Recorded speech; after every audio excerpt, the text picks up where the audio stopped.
Very good morning to you, MEC. What are you going to do with these 14,000 students? Good morning. Indeed, we're going to place them. At the beginning of November, we are running around 34,000 learners that needed places in our schools. So we've reduced that number within 2 weeks to 14,000. We have 2 weeks remaining. So we really believe that we'll place them. We're doing all sorts of things to ensure that we place them. The first one is to ensure that some of the classes that can accommodate additional learners, we expand to those classes.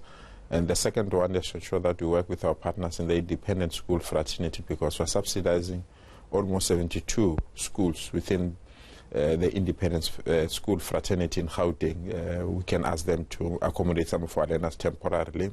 Yes, I mean, let's talk about that.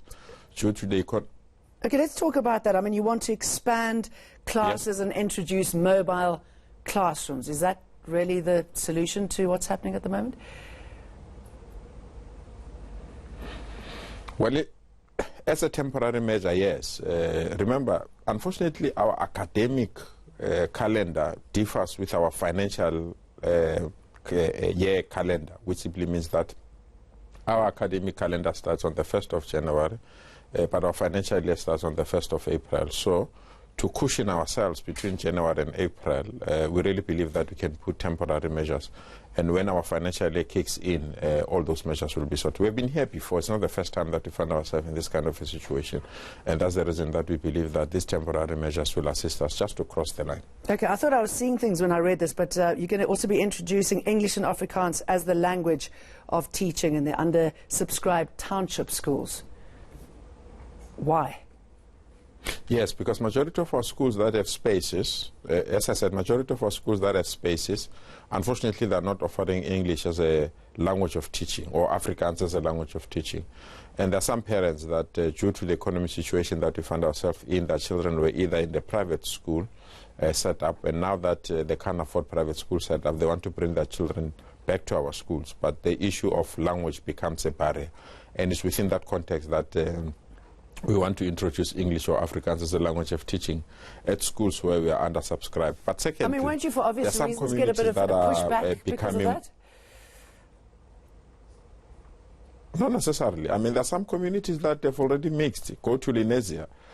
You can't say Soweto ends here or Soweto starts here. I mean, you check North Gauteng as well. You can't say part of North Gauteng starts here or it ends here. Communities have mixed, and therefore, if people of North Gauteng feel that they can go to Orlando High, if Orlando High introduces Afrikaans, you have to give them that opportunity. The same if learners in Lesufi believe that they can take additional learners from Soweto. If you introduce English, let's do so. So that's the reason why we're considering that option. Okay, I mean, obviously a lot of parents, going back to the 14,000, are pretty angry that it's reached this end point. A lot of stress added onto families, and to that end, one of the reasons AfriForum is calling for you to resign. What do you make of that call, and will you listen to it?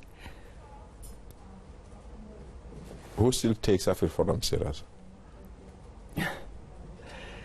They're raising pertinent issues. They say that you haven't risen up to the job description that you should do. They want to take action against you because you lack action against the interference of the South African Democratic Teachers Union. Your, as they say, repeated disdainful statements about Afrikaans as a language of tuition. Misappropriation, corruption apparently taking place in the Education Department. What is your response to all of those allegations? Who takes AfriForum serious? Who takes AfriForum serious? This is an organization that has went to court to defend an apartheid flag.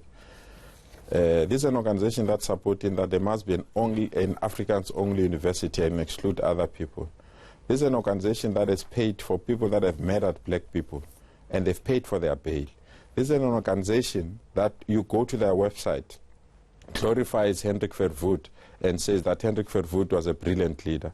This is an organization that believes that BEE must not be a policy of this country. This is an organization, when we have Mapogo, the Springboks, winning the World Cup, they've never even issued a single statement to congratulate them because they hate people that played in that World Cup. This is an organization that feels schools should be preserved for their own children only, that there must not be non-racialism in this country, that our children must not play together, that our children must not learn under one roof. This is an organization that feels threatened when we build a truly non-racial South Africa. Do you really take that kind of an organization serious? I'm not going to take them serious. Okay, ABC, good to talk to you. Thank you very much.